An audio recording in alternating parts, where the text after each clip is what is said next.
15খন গাঁৱৰ ৰাইজৰ সহায় আৰু সহযোগৰ বাবে এই পঞ্চম বছৰৰ আজিৰ যিটো শুভ অনুষ্ঠান ইতিমধ্যে আৰম্ভ হৈ গৈছে, সেই অনুষ্ঠানটোৱে আমাৰ ভৱিষ্যত প্ৰজন্মৰ বা আমাৰ অঞ্চলৰ সমূহ ৰাইজৰ ঐক্যটোকে আমি প্ৰতিপন্ন কৰা বুলি পেলাই অনুভৱ কৰিছোঁ।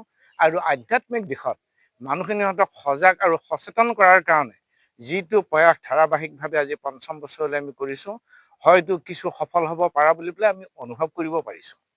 আমাৰ মাজত এইবাৰ বিশেষভাৱে ভাগৱত উদ্বোধনৰ কাৰণে আমি নিমন্ত্ৰণ জনাই আনিছিলোঁ মাননীয় শ্ৰীযুত ৰামচৰণ ভৰালীদেৱ। তেখেত সঁচাকৈ এজন বিদগ্ধ পণ্ডিত। তেখেতৰ দ্বাৰা আজি ভাগৱতখন উদ্বোধন কৰিবলৈ পাই আমি সঁচাকৈয়ে গৌৰৱান্বিত আৰু সুখী হৈছোঁ।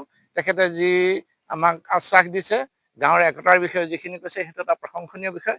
আৰু আমাৰ ব্যাখ্যাকাৰ মূলতঃ আমি এইবাৰ নিমন্ত্ৰণ জনাইছিলোঁ উত্তৰ কমলাবাৰী সত্ৰৰ সত্ৰাধিকাৰ জনাৰ্দন দেৱ গোস্বামী। তেখেত ইতিমধ্যে আজি আহি আছে, আজি আহি নগাঁৱত থাকিব। কালি ৰাতিপুৱা 10টা বজাত পাবহি। 10টা বজাৰ পৰাই তেখেতে গোটেই ভাগৱতৰ ওপৰত বিশেষ ভাষণ ৰাখিব। আৰু তেখেত আজি বিয়লিৰ ভাগত আমাৰ পাঠ আচাৰ্য কমলেশ্বৰ ডেকাদেৱে প্ৰথম পাঠখন মুকলি কৰি দিব। তাৰপিছৰ পৰা কণ্টিনিউ অহা ৰবিবাৰৰ দিনৰ 12টা বজালৈ আমাৰ এই পাঠ আৰু ব্যাখ্যা দুয়োটা অনুষ্ঠানে চলি গৈ থাকিব। আৰু এই অনুষ্ঠানলৈ আমি অসমৰ সকলো ৰাইজকে আমাৰ অনুষ্ঠানত অংশগ্ৰহণ কৰিবৰ কাৰণে আপোনালোকৰ মাধ্যমৰ জৰিয়তে আমি বিনম্ৰভাৱে অনুৰোধ জনাইছোঁ। নমস্কাৰ।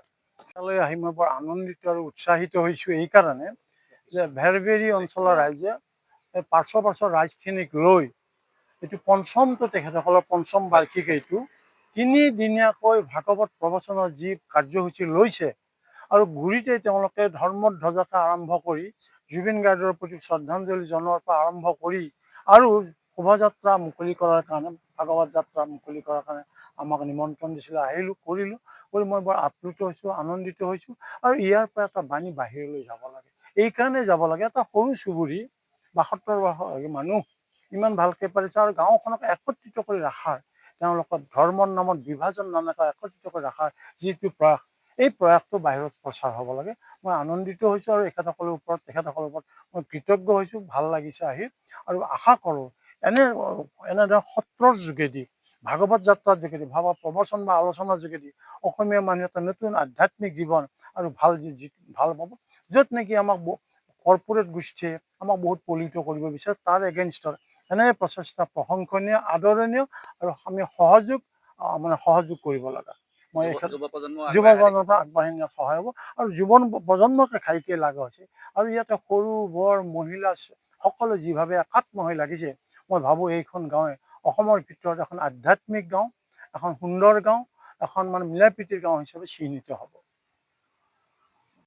আমি পঞ্চমবাৰৰ বাবে ভেৰভেৰী গাঁৱৰ ৰাইজৰ উদ্যোগত আৰু অঞ্চলটোৰ 12-15খন গাঁৱৰ ৰাইজৰ সহায় আৰু সহযোগৰ বাবে এই পঞ্চম বছৰৰ আজিৰ যিটো শুভ অনুষ্ঠান ইতিমধ্যে আৰম্ভ হৈ গৈছে, সেই অনুষ্ঠানটোৱে আমাৰ ভৱিষ্যত প্ৰজন্মৰ বা আমাৰ অঞ্চলৰ সমূহ ৰাইজৰ ঐক্যটোকে আমি প্ৰতিপন্ন কৰা বুলি পেলাই অনুভৱ কৰিছোঁ। আৰু আধ্যাত্মিক দিশত মানুহখিনিহঁতক সজাগ আৰু সচেতন কৰাৰ কাৰণে যিটো প্ৰয়াস ধাৰাবাহিকভাৱে আজি পঞ্চম বছৰলৈ আমি কৰিছোঁ, হয়তো কিছু সফল হ'ব পাৰা বুলি পেলাই আমি অনুভৱ কৰিব পাৰিছোঁ। আমাৰ মাজত এইবাৰ বিশেষভাৱে ভাগৱত উদ্বোধনৰ কাৰণে আমি নিমন্ত্ৰণ জনাই আনিছিলোঁ মাননীয় শ্ৰীযুত ৰামচৰণ ভৰালীদেৱ। তেখেত সঁচাকৈ এজন বিদগ্ধ পণ্ডিত। তেখেতৰ দ্বাৰা আজি ভাগৱতখন উদ্বোধন কৰিবলৈ পাই আমি সঁচাকৈয়ে গৌৰৱান্বিত আৰু সুখী হৈছোঁ। তেখেতে যি আমাক আশ্বাস দিছে, গাঁৱৰ একতাৰ বিষয়ে যিখিনি কৈছে, সেইটো এটা প্ৰশংসনীয় বিষয়। আৰু আমাৰ ব্যাখ্যাকাৰ মূলতঃ আমি এইবাৰ নিমন্ত্ৰণ জনাইছিলোঁ উত্তৰ কমলাবাৰী সত্ৰৰ সত্ৰাধিকাৰ জনাৰ্দন দেৱ গোস্বামী। তেখেত ইতিমধ্যে আজি আহি আছে, আজি আহি নগাঁৱত থাকিব। কালি ৰাতিপুৱা 10টা বজাত পাবহি। 10টা বজাৰ পৰাই তেখেতে গোটেই ভাগৱতৰ ওপৰত বিশেষ ভাষণ ৰাখিব। আৰু তেখেত আজি বিয়লিৰ ভাগত আমাৰ পাঠ আচাৰ্য কমলেশ্বৰ ডেকাদেৱে প্ৰথম পাঠখন মুকলি কৰি দিব। তাৰপিছৰ পৰা কণ্টিনিউ অহা ৰবিবাৰৰ দিনৰ 12টা বজালৈ আমাৰ এই পাঠ আৰু ব্যাখ্যা দুয়োটা অনুষ্ঠানে চলি গৈ থাকিব। আৰু এই অনুষ্ঠানলৈ আমি অসমৰ সকলো ৰাইজকে আমাৰ অনুষ্ঠানত অংশগ্ৰহণ কৰিবৰ কাৰণে আপোনালোকৰ মাধ্যমৰ জৰিয়তে আমি বিনম্ৰভাৱে অনুৰোধ জনাইছোঁ। নমস্কাৰ। যিকোনো খবৰ আৰু বিজ্ঞাপনৰ বাবে যোগাযোগ কৰক 7896121996